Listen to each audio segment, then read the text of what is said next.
Shalom, devosi Kejadian 48. Ketika mendapatkan rejeki, kita mungkin kerap lupa melihat anugerah yang bekerja di baliknya. Karena itu Tuhan dengan sengaja acap kali memilih anak yang bukan sulung untuk mendapatkan berkat, supaya kita lebih sadar dan mengerti bahwa semua hanya karena anugerah. Menjelang akhir hidupnya, Yakub menyatakan Efraim dan Manasye sebagai miliknya. Ayat yang kelima demikian.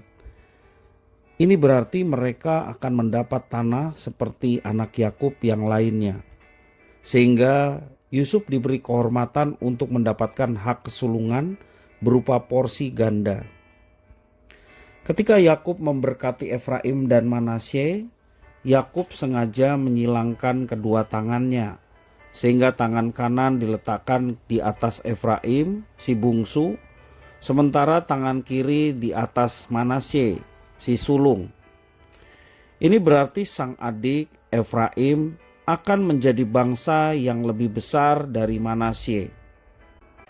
Yakub pun lebih dahulu menyebut nama Efraim daripada Manasye. Allah kiranya membuat engkau seperti Efraim dan Manasye, kata Yakub.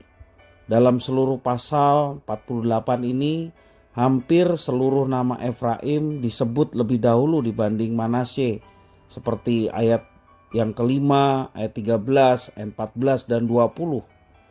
Fakta ini semakin menegaskan bahwa Efraim akan diberkati melebihi Manasye. Biasanya dalam tradisi Israel, anak sulung yang lebih berkuasa dan diberkati. Namun cerita Alkitab menuturkan sebaliknya. Efraim didahulukan daripada Manasye. Ini pertanda bahwa Efraim diutamakan semata-mata karena anugerah Tuhan. Melalui ini Tuhan mau mengajarkan sesuatu kepada kita. Jika kita mendapat berkat, itu semata-mata karena Tuhan beranugerah kepada kita. Oleh karena itu, marilah kita menghargai segala berkat yang telah Tuhan titipkan kepada kita. Kuantitas bukan persoalan, karena semua berkat itu sebenarnya tidak layak kita dapatkan. Kita memperoleh itu semua semata-mata karena anugerah Tuhan.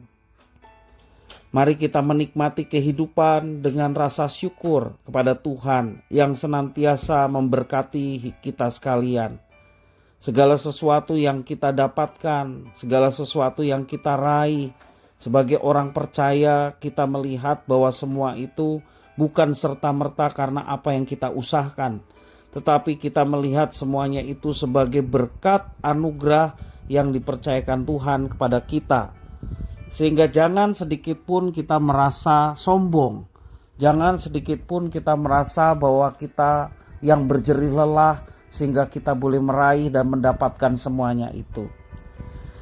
Sekali lagi, mari kita belajar bersyukur atas semua yang Tuhan berikan kepada kita, apapun itu. Dan percayalah, ketika kita mendapatkan berkat mungkin yang dilihat kecil, tapi kita bersyukur, maka Tuhan melihat rasa syukur yang boleh kita panjatkan, dan kita meyakini bahwa Dia yang mengasihi, Dia yang berkuasa, Dia yang akan mempercayakan berkat-berkatnya kepada kita.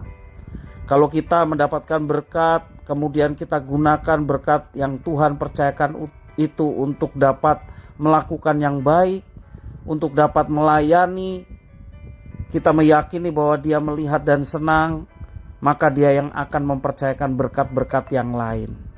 Sebagaimana Tuhan Yesus mengajarkan, barang siapa setia dengan perkara kecil, kepadanya dipercayakan dengan perkara yang lebih besar. Ini semua menjadi pembelajaran bagi kita. Mari kita tetap setia terhadap segala sesuatu yang mungkin dilihatnya sebagai hal yang kecil.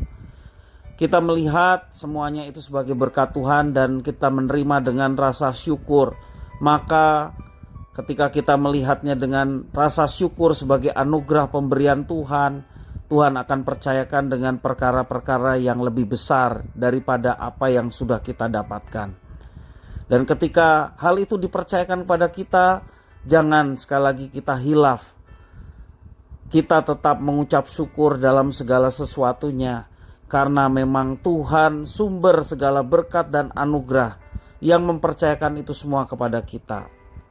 Orang percaya harus menilai bahwa segala sesuatu yang kita dapatkan, yang kita alami, tidak lepas dari campur tangan dan anugerah yang dinyatakan kepada kita.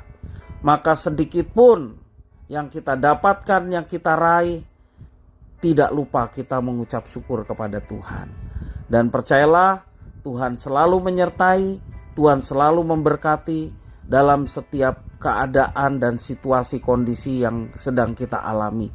Dan kalau Tuhan sudah menyertai dan memberkati, hidup kita boleh terus mengalami sukacita, damai sejahtera, ketenangan, dan juga jaminan pengharapan yang disediakan oleh Tuhan yang membuat kita bahagia dan semangat untuk menjalaninya.